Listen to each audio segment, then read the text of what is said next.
Assalamualaikum warahmatullahi wabarakatuh. Sampurasun.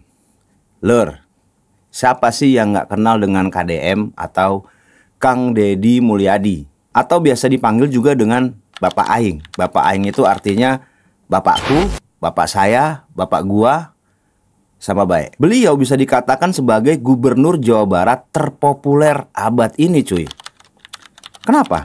Karena dari mulai anak kecil sampai remaja, orang dewasa, bahkan sampai orang tua, aki-aki, nini-nini, itu pasti pasti kenal dengan sosok pejabat publik atau gubernur Jawa Barat yang bernama Kang Deddy Mulyadi. Tapi sayangnya masih banyak yang orang di luar sana itu yang sepertinya belum kenal ini siapa Bapak Aing ini. Terbukti dari ucapan mereka yang mengatakan KDM ini adalah gubernur konten, ada yang mengatakan KDM adalah pencitraan, ada juga yang mengatakan terakhir itu KDM adalah gubernur lambe tura. Saya merasa perlu untuk membuat sebuah konten tentang siapa sih sebenarnya Kang Deddy Mulyadi, sejak dia kecil, lahir di mana, kemudian masa kecilnya seperti apa, sampai dengan saat ini. So, seduh kopi kalian, ambil posisi duduk yang enak, kita bahas sampai tuntas. Intro.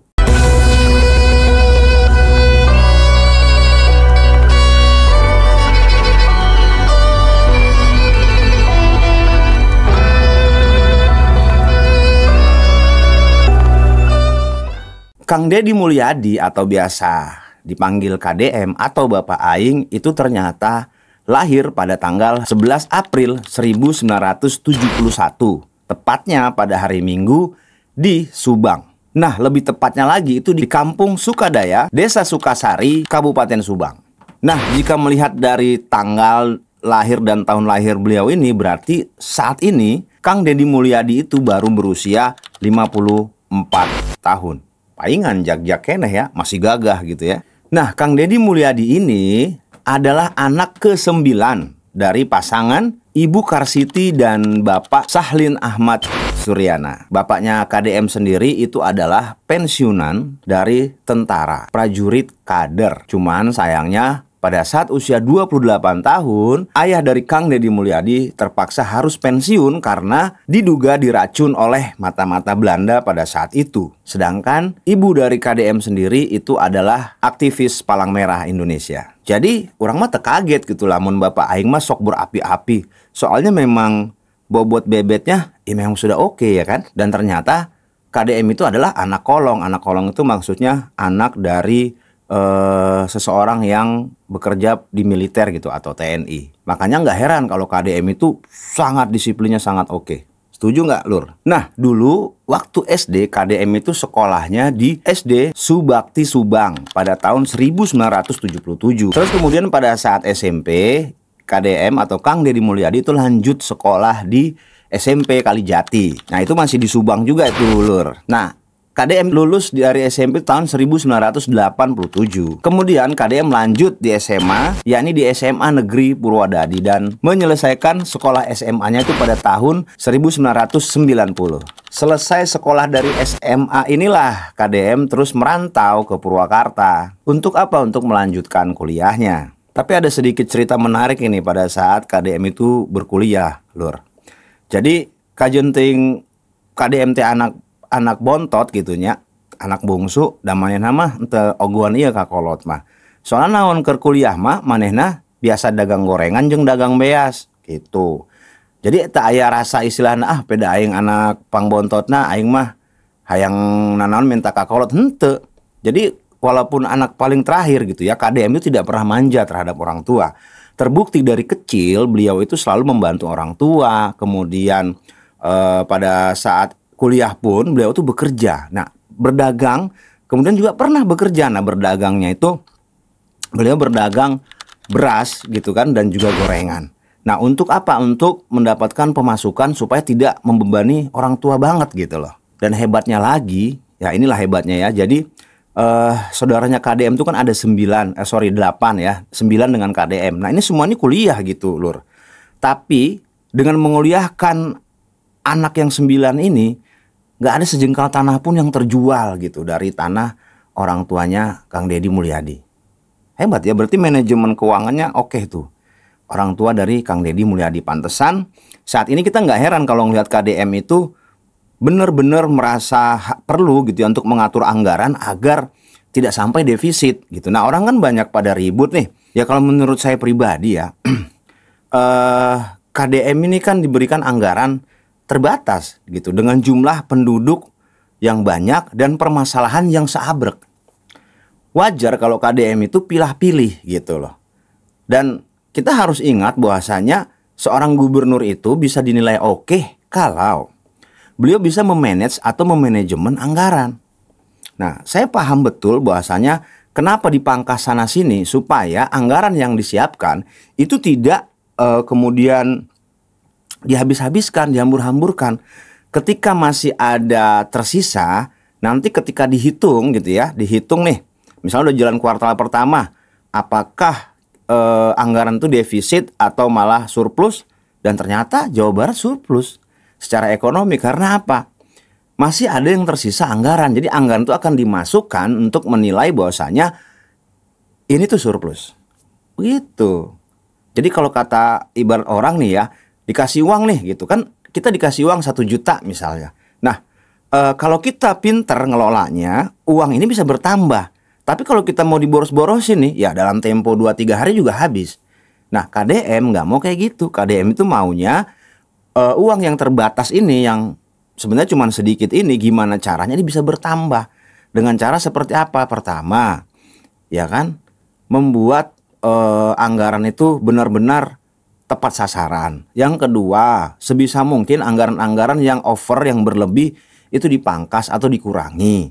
Nah, seperti itu. Akhirnya uang anggaran itu bukannya buat KDM, cuman nanti kan uang ini bisa dipergunakan untuk keperluan yang lain yang lebih urgent. Dan ketika ada penilaian masalah ekonomi ini defisit atau surplus, uang itu kalau misalnya masih tersisa berarti kan dimasukkan ke dalam surplus. Paham nggak maksudnya di sini? Ini terbukti karena dari sejak kecil tuh KDM sebenarnya sangat pintar nyari duit seperti yang tadi saya bilang gitu ya. Dari kecil itu beliau itu udah membantu orang tua. Dan pernah ada satu kejadian ketika kecil beliau itu kan nggak punya uang jajan yang cukup gitu. Jadi ketika beliau ingin minum es mambo ya, jadi zaman dulu tuh ada es mambo. Beliau tuh memilih untuk mengambil gitu ya dari yang punya es mambo, terus kemudian didagangin gitu. Nah, karena ketika ngedagangin itu tuh nanti KDM akan dapat upah ya kan, misalnya 3 atau 5 biji. Nah, jadi kan bisa makan es mambo gratis gitu. Cuman pada akhirnya es mambonya juga nggak dimakan sih, karena dijual juga karena sayang, lumayan, dan uangnya ditabung. Makanya nggak heran prinsip ekonominya KDM itu sangat luar biasa, karena dari kecil sudah terdidik untuk selalu saving gitu, untuk menyimpan uangnya supaya tidak diboros-borosin. Gitu lur. Lalu kemudian ada juga cerita nih ketika beliau kecil ya. Jadi tetangganya tuh ada yang punya sepeda baru. Nah, kemudian KDM nih ngomong gitu ke ibunya. Nah, akhirnya disuruh ibunya, udah kalau pengen punya sepeda, manetnya kudu disunat gitu kan. Kamu harus sunat dulu supaya nanti kan kalau disunat nih suka ada yang ngasih tuh ya, dari saudara, dari tetangga gitu kan, ngasih uang. Nah, uang itu dikumpulin untuk beli sepeda. Tapi pada akhirnya ketika KDM mau disunat nih dan dapat uang, sama ibunya itu nggak dibeliin sepeda gitu loh, malah dibeliin emas. Wah, di situ KDM ngambek gitu kan, punung, ya jejeritan, nangis, gulang-guling. Tapi sama ibunya nggak didengerin gitu, dibiarin aja. Dan akhirnya ngambek nih, ditendangin tuh belanjaan ibunya. Nah, setelah ditendangin, ya KDM minta maaf gitu, merasa menyesal lah. Dan uang itulah selang beberapa waktu kemudian, uang yang dibeliin emas itu, tadinya beli emasnya berapa gitu ya, murah lah gitu, 700 perak atau berapa lah gitu. Nah, selang beberapa waktu nih, entah beberapa bulan atau beberapa tahun, emas itu dijual menghasilkan berlipat-lipat gitu. Nah, hasil dari penjualan emas itulah yang dibuat untuk beli domba, beli kambing. Dan dari kambing itulah diternakin banyak. Nah, dari sini KDM berpikir bahwasanya ibunya tuh sangat bijaksana gitu. Jadi dengan uang yang kecil, yang coba tadi kalau dibeliin sepeda, ya sepeda ini kan sifatnya konsumtif gitu ya. Tapi kalau dialihkan, uangnya kan bentuknya sama gitu. Ketika dialihkan menjadi hal yang produktif, ini tuh bisa menghasilkan uang yang lain yang lebih besar. Smart. Benar nggak, Lur? Nah, kemudian ketika selesai SMA, ya kan, sebelum kuliah sebenarnya KDM itu sempat daftar tentara, ya, Akademi Angkatan Bersenjata Republik Indonesia itu zaman dulu, atau AKABRI, ke tingkat perwira gitu, secapa namanya, ya kan. Nah, siswa calon perwira. Tapi memang nggak lulus gitu. Karena apa? Kekurangan berat badan. Nah, pada saat itu KDM cuma memiliki berat badan 48 kilo. Sementara syarat mutlaknya itu setiap calon siswa itu harus memiliki berat badan 55 kilo. Jadi gara-gara ini KDM nggak lulus. Akhirnya di tahun 1995 KDM